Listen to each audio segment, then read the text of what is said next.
लालचंद मदरसों को लेकर ये हाईकोर्ट का बड़ा फैसला सामने आया है, जहां पर मदरसा शिक्षा अधिनियम असंवैधानिक करार दिया गया। और क्या जानकारी? निशु, आपको बता दूं कि लखनऊ हाई कोर्ट ने एक बड़ा फैसला लिया है कि जो 2004 में मदरसा शिक्षा अधिनियम बनाया गया था उसको जो है असंवैधानिक बताया है और धर्मनिरपेक्षता के खिलाफ बताया है, जो उसके सिद्धांत हैं। और जिस तरीके से उर्दू फारसी जो बोर्ड था उसके आधार पर पहले जो है तालीम मदरसों में दी जाती थी, लेकिन उसको खत्म करके कहीं ना कहीं 2004 में एक्ट बनाया गया था मदरसा शिक्षा अधिनियम, उसको भी अब असंवैधानिक जो है हाई कोर्ट ने जो है बताया है। इसके साथ ही ये माना जा रहा है कि सरकार को निर्देश भी दिया गया है हाई कोर्ट की तरफ से कि जो शिक्षा है, जो सामान्य शिक्षा है, उसमें जो है उसको यहाँ पर लागू किया जाए, क्योंकि उत्तर प्रदेश सरकार ने मदरसों के लिए एक बड़ा जो है फैसला लिया था कि उत्तर प्रदेश में जो शिक्षा है, जिस तरीके से चाहे वो प्राथमिक विद्यालय में दी जा रही है या उच्च विद्यालय में दी जा रही है, उस तरीके से शिक्षा जो है दी जानी चाहिए थी। जिस तरीके से ये भी देखने को मिला था कि जो उत्तर प्रदेश में मदरसे हैं जो संचालित हो रहे हैं बड़ी संख्या में, उनका सरकार ने सर्वे भी कराया था, लेकिन देखने को मिला कि बड़ी संख्या में मदरसे उत्तर प्रदेश में चल तो रहे हैं, लेकिन किसी की जो है मान्यता नहीं प्राप्त है,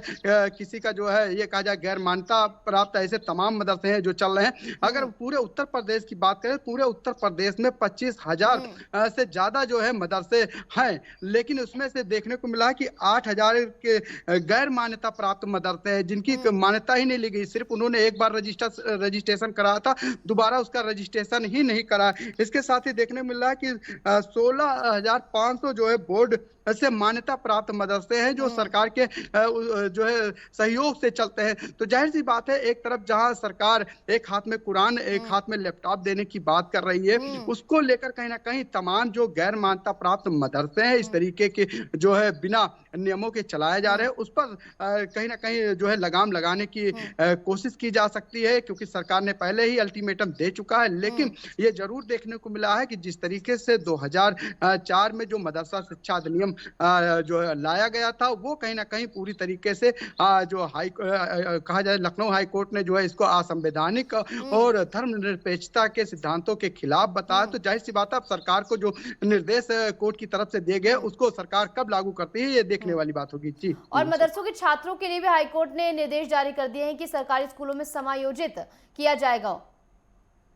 बिल्कुल निशु, जिस तरीके से सरकार की मंशा है उत्तर प्रदेश सरकार की कि जो है सबको एक जैसी शिक्षा मिल सके, चाहे वो मदरसा हो, चाहे जो है प्राथमिक विद्यालय हो, चाहे उच्च विद्यालय हो, उसमें कहीं ना कहीं जो है शिक्षा सभी को बराबर की दी जा सके। सरकार इसको लेकर कहीं ना कहीं काम करती हुई दिखाई दे रही है, लेकिन उसके बावजूद उत्तर प्रदेश में बड़ी संख्या में गैर मान्यता प्राप्त जो मदरसे हैं जो संचालित हो रहे हैं, वो ये भी जानकारी निकल के कि जो है जकात के जो चंदे से है वो चलाया जा रहा है। इस तरीके के तमाम मौलानाओं की बात कहना है, लेकिन कहीं ना कहीं ये माना जा रहा है कि जब आपने उत्तर प्रदेश में जब बच्चे आपके यहाँ पढ़ रहे हैं तो उसकी मान्यता जरूर होनी चाहिए, जो शिक्षा का नियम है उस नियम को भी पालन करना चाहिए। इसी को लेकर जो है एक बड़ा फैसला लखनऊ हाई कोर्ट ने लिया है और माना जा रहा है कि सरकार इस पर अमल करके जल्द ही इन चीजों को भी लागू करेगी, क्योंकि सरकार ने एक बड़ा फैसला जब दिया था कि उत्तर प्रदेश के सोसाइटी का गठन किया था और मदरसों का जो सर्वे कराया था उसमें तमाम कमियां पाई थी, उन कमियों को भी कहीं ना कहीं सरकार लगातार दूर करती हुई दिखाई दे रहे हैं। और ये माना जा रहा है जल्द ही सरकार इस फैसले को लेगी और उत्तर प्रदेश में जो मदरसे हैं उनकी भी स्थिति कहीं ना कहीं जो है बेहतर हो सके, उनके भी बच्चे जो है अच्छी से पढ़ाई कर सके, इसको लेकर कहीं ना कहीं सरकार काम करती हुई दिखाई दे रही है जी। ठीक है, तो ये बड़ा फैसला यहाँ हाईकोर्ट द्वारा लिया गया है, जहां 2004 में बने मदरसा शिक्षा अधिनियम को असंवैधानिक करार दिया गया है। बहुत बहुत शुक्रिया लालचंद हमारे साथ जुड़ने के लिए, तमाम जानकारी हमारे साथ साझा करने के लिए।